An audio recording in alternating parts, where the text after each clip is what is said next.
As some detainees slept, others were dragged from their beds and subject to the most heinous abuse. It continued for 26 years, unchallenged. This is Eric Sampson, aged 10. As a teenager, he spent 9 weeks at Medomsley Detention Centre, describing it as hell on earth. Within moments of his arrival, he was ordered by a prison officer to undress. He says, take your pants off. Well, they were both just laughing and sniggering. And he says, go in there. He gives us a towel. He says, go in there and get in the bath. So I went in and the steam was rising out of the bath. The water was red hot, so I put my left foot in and I said, I can't get in there, sir. It's too hot. So he came round, he got over and he shoved us in the bath. And all my skin was red raw.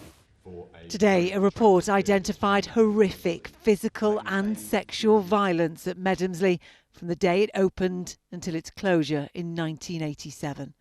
There were hundreds of allegations against prison officer Neville Husband. He died in 2010, described today as possibly the most prolific sex offender in British history. Even before Husband had begun working at Medomsley, the prison service and police knew he'd been arrested for importing child pornography.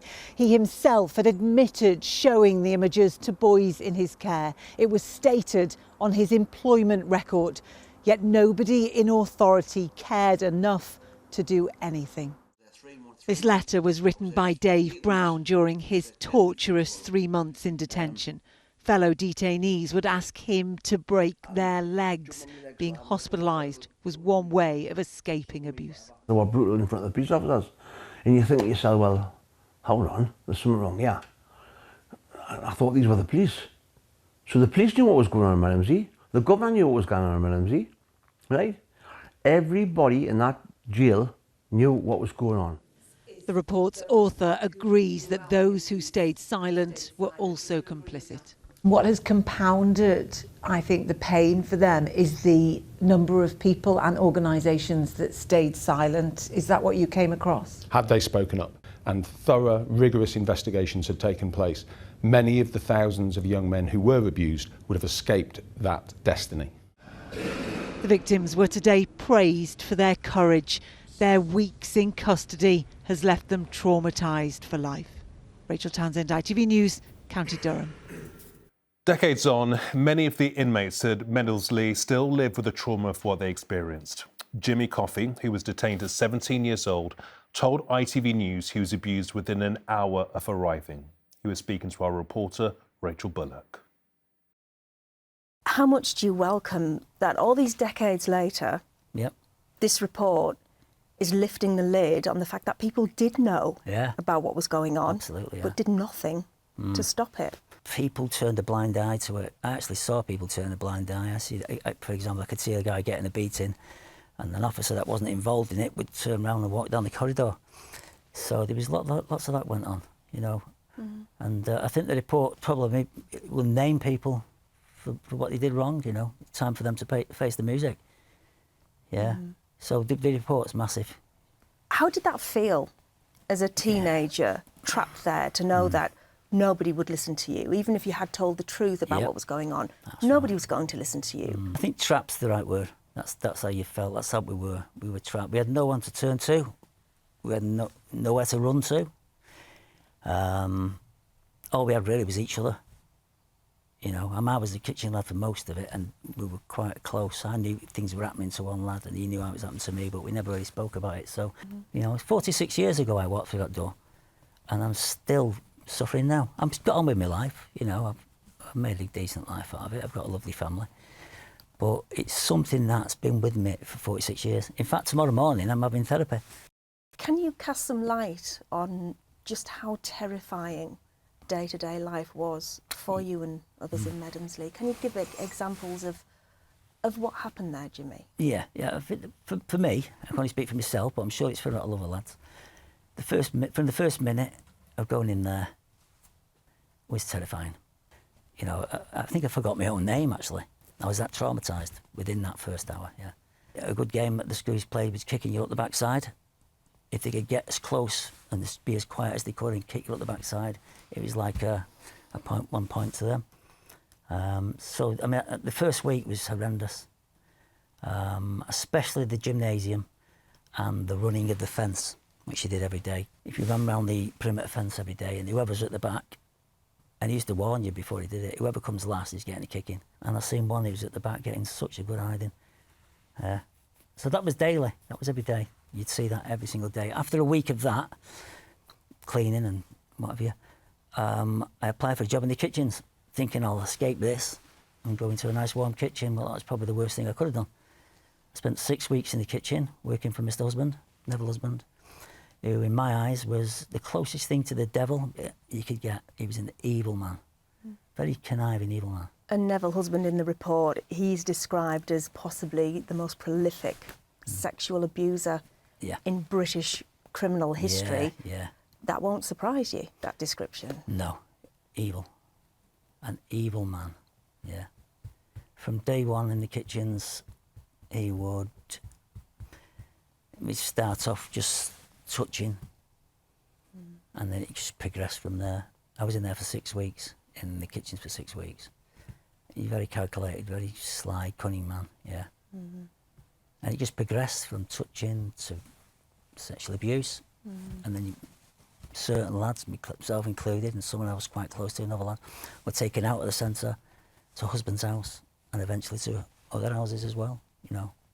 To his own home? His own home, yeah, his own house, yeah. And these memories are very sharp, aren't they? You can remember the hour you went in, and yet other parts you've blacked out. I've blacked out lots of stuff. I was taken by husband from the kitchen. I could just go it through my mind now, through the back door, along the passageway, through a small gate. You could get from the kitchen back door to husband's house in less than a minute. It was that quick. Never did anybody stop us going through the gate. We saw officers on guard at the reception, outside the reception. Never anybody questioned where we were going. They just let him take you away? Yeah, let's take it away. But just me as well. While I was there was another lad it was happening to at the same time. Good mate of mine, I won't say his name. But it was either him that was getting taken out or me. And I remember if it was him that was taken out, a feeling of relief. Wow, it's not my turn.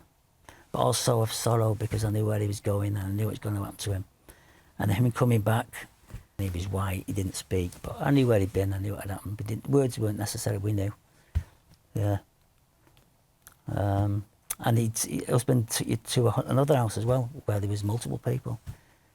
You know, and that happened to the other lad as well as me. I'm sure it happened to loads of boys over the years.